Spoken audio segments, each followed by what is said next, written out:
UPSC civil services exam 2026 మరియు 2027 లో అంటే నెక్స్ట్ ఇయర్ ఆ తర్వాత ఇయర్ రాయాలనుకునే వాళ్ళ కోసం సిఎస్పిఎస్ అకాడమీ ఒక ప్రత్యేకమైన బ్యాచ్ లాంచ్ చేస్తుంది. ఇది ప్రిలిమ్స్ మెయిన్స్ అన్నిటికి సంబంధించి ఈ బ్యాచ్ అనేది దాదాపు 10-11 నెలలు ఉంటుంది అనమాట. దీనికి సంబంధించి ఆన్లైన్ లో ఆఫ్లైన్ లో కోచింగ్ తీసుకోవచ్చు. ఈ బ్యాచ్ సెప్టెంబర్ 19 అంటే ఈ నెల 19వ తారీఖు నుంచి స్టార్ట్ అవుతుంది. ఇంట్రెస్టెడ్ క్యాండిడేట్స్ ఈ వీడియో పైన ఉన్న ఫోన్ నెంబర్ కి కాల్ చేయొచ్చు. నేపాల్ దేశంలో ఇంటరిం ప్రధానిగా సుశీలా కర్కి అపాయింట్ అయిన విషయం మనందరికి తెలిసిందే. అయితే అసలు నేపాల్ యువతకి జెన్జీకి కొత్త నేత ఎవరు కావాలి, ఎలా ఎన్నుకున్నారు, కొత్త నేత పలానా వ్యక్తే కావాలని చెప్పి జెన్జీ ఏ విధంగా చెప్పారు అంటే ఇది ఒక యాప్ ద్వారా చెప్పారని చెప్పొచ్చు. ఈ మధ్య సోషల్ మూవ్మెంట్స్ సామాజిక ఉద్యమాలన్నీ కూడా రకరకాల యాప్స్ ద్వారా జరుగుతున్నాయి అన్నమాట. ఉదాహరణకి 2011లో అరబ్ స్ప్రింగ్లో భాగంగా ఫేస్బుక్ అప్పుడు విరివిగా వాడారనమాట.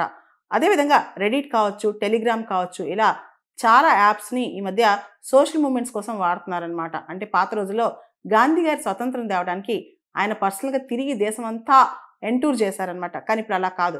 దేశం మొత్తం ఒక అంశం, ఒక ఇష్యూ, ఒక ఈవెంట్ వ్యాపించడానికి 28 గంటలు కూడా పట్టట్లేదు, కొన్నిసార్లు 28 నిమిషాలు కూడా పట్టట్లేదు అనమాట. రకరకాల సోషల్ మీడియా ప్లాట్ఫామ్స్, యాప్స్ ద్వారా యువత ఇప్పుడు ఫుల్గా కనెక్ట్ అయిపోతున్నారు.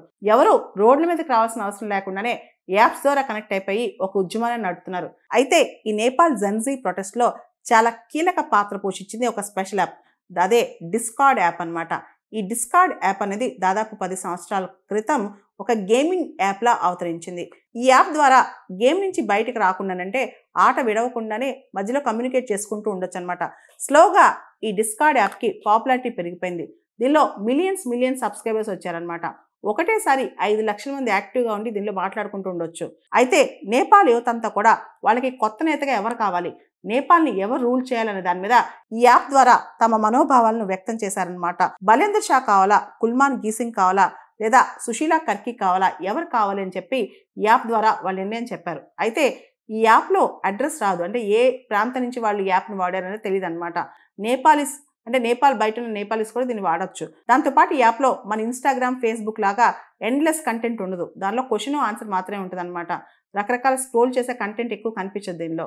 దానివల్ల ఇది చాలా యూజర్ ఫ్రెండ్లీ అవ్వచ్చు, చాలా కన్వీనియంట్ ప్లాట్ఫామ్ అని చెప్పి యువత ఫీల్ అయ్యి అందరూ కూడా ఈ డిస్కార్డ్ యాప్ వాడి తమకు ఎవరు నేత కావాలో పోలింగ్ పెట్టి ఓటు ద్వారా దేశానికి, ప్రపంచానికి తెలియజేశారనమాట.